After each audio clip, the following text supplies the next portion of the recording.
नमस्कार, बहुत स्वागत है आपका। आप देख रहे हैं गुरुजी के ज्योतिष सीक्रेट।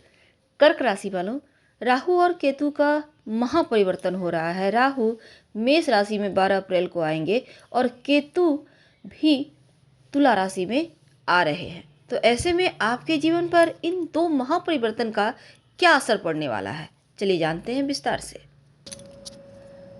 तो देखिए, जो केतु हैं 12 अप्रैल 2022 को दोपहर 3:31 पर अपनी उच्च राशि से निकलकर तुला राशि में आएंगे।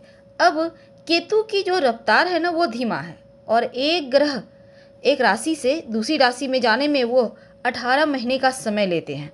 और वैदिक ज्योतिष में केतु को छाया ग्रह कहा गया है, जिनकी चाल हमेशा उल्टी रहती है, यानी वो वक्री चलते हैं पीछे की तरफ। अब वैदिक ज्योतिष के अनुसार केतु जो हैं वो व्यक्ति पर गहरा प्रभाव डालते हैं, और जिस व्यक्ति की कुंडली में केतु की स्थिति उत्तम होती है वह सुख, समृद्धि, ऐश्वर्यपूर्ण जीवन जीता है। समाज में नाम, सम्मान, रुतबा होता है। ऐसे लोग विपरीत और अशुभ केतु अगर आपका कुंडली में केतु विपरीत प्रभाव दे तो दिमाग में गलत कार्य करने का आइडिया या फिर वैराग्य की तरफ केतु ले जाता है। अब सब विशेषता है यहाँ पर केतु का, लेकिन केतु जो है ना, व्यक्ति को कुशलता भी देता है, न्याय की गहरी भावना देता है, मीठी वाणी भी केतु ही देता है, और यहाँ तक कि विनम्रता भी व्यक्ति को केतु देता है। संघर्ष और टकराव से बचने का जो चतुर रणनीति होती है वो केतु ही के कारण ही होता है। व्यक्ति के जीवन में संतुलन, अब तुला में आएंगे तो संतुलन भी देगा और सुखद और सुंदर तरीके से कार्य को करने का गुण भी देगा।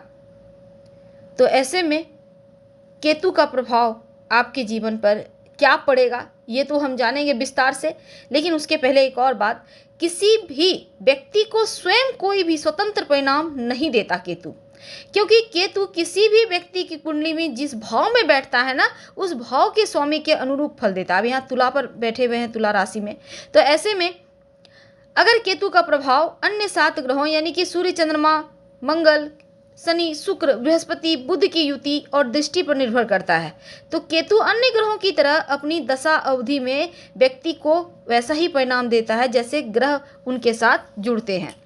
तो केतु जिस भी भाव में स्थित होता है उस भाव का निम्न फल देता है, और अलगाव का भी यह ग्रह माना जाता है। तो केतु कर्म प्रधान ग्रह है, अच्छे और बुरे दोनों ही प्रकार के कर्मों का प्रतिनिधित्व करता है। ऐसे में कर्म जीवन का अंतिम चरण केतु से प्रभावित होता है और शुरुआती चरण राहु का प्रभाव होता है। तो केतु किसी भी व्यक्ति के विचार, गहन विश्लेषण, ये चीजें केतु देता है। स्थिरता, जीवन का उद्देश्य का एहसास भी केतु करवाता है। और केतु के बारे में एक और चीज है कि केतु जो है ना, भ्रम भी देता है, आत्मज्ञान भी देता है, कभी कभी भटकाव भी देता है। तो ऐसे में जब वो 1.5 साल तुला में रहेंगे तब क्या होगा। तो कर्क राशि वालों, केतु आपके चौथे भाव में गोचर करेंगे, और जो विद्यार्थी हैं पढ़ाई लिखाई में थोड़ा व्यवधान डालेंगे यहाँ पर केतु। तो इस समय खुद को आप लगेगा जैसे किसी और ही दुनिया में खोए हुए हैं, ऐसा महसूस करेंगे। और उन जो आपके सीखने की जो एक चाह है उसमें गिरावट आएगा।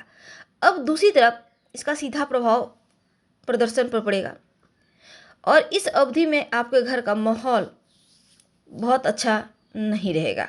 तो ऐसे में परिवार के सदस्यों के साथ छोटी मोटी अनबन झगड़े हो सकते हैं, यानी कि चौथे भाव जो माता का भाव है, इसमें आने से घर में शांति जो है वो भंग होगी। तो इस पीरियड में किसी भी संपत्ति, प्रॉपर्टी में इन्वेस्ट ना करें और ना किसी गलत सौदे के शिकार हो जाए। इस दौरान अपनी माँ के स्वास्थ्य का भी ध्यान रखना है, और जिसकी वजह से आप काफ़ी तनावपूर्ण भी स्थिति में रहेंगे। बार बार उनके इलाज के लिए डॉक्टर के पास जाना पड़ेगा, और आपका झुकाव कुछ ऐसी चीज़ों को सीखने की तरफ रहेगा, विशेषकर कंप्यूटर या नई चीज़ों को सीखने, विदेशी बाजार का ज्ञान प्राप्त करने की ओर भी रह सकता है। प्रतिदिन माथे पर अगर हल्दी का तिलक लगाएं तो ये जो यहाँ पर कर्क वालों के लिए स्थिति बेहतर होगी। वैसे माता के प्रति आपका श्रद्धा बढ़ेगा, वाणी आपका मधुर रहेगा, नौकरी व्यापार में तरक्की है, स्थान परिवर्तन के योग बने हुए हैं, और विदेश में संबंध बनाने के भी कार्य इसमें केतु करवाएगा। अगर उम्र आपकी 36 से ज़्यादा है तो भाग्य परिवर्तन का लाभ मिलेगा, क्योंकि कुंडली में शुभ केतु आपको भाग्यशाली बनाएगा और माँ को कष्ट होने की संभावना है। पैतृक संपत्ति में आपको परेशानी का सामना करना पड़ सकता है, ध्यान रखें। अब चंद्रमा के प्रभाव में चतुर्थ भाव है, इसलिए मन में काफ़ी अच्छे बुरे विचार आएंगे और इसमें विद्यार्थियों के लिए समय उतना अच्छा नहीं है, थोड़ा सा पढ़ाई पे फोकस करें।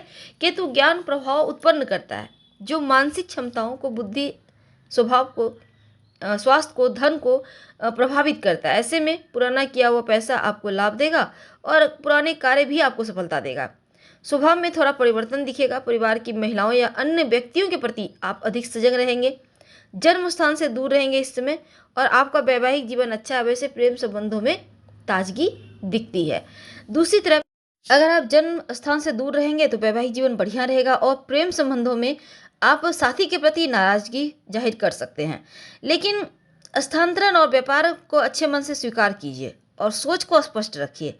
जो माँ है, जो वृद्ध महिला है, उनकी सेवा करें और सोमवार को सफ़ेद वस्त्र जरूर पहने, आपके लिए बढ़िया रहेगा। और माथे पर हल्दी का तिलक जरूर लगाएं। तो फिलहाल विदा लेंगे, धन्यवाद।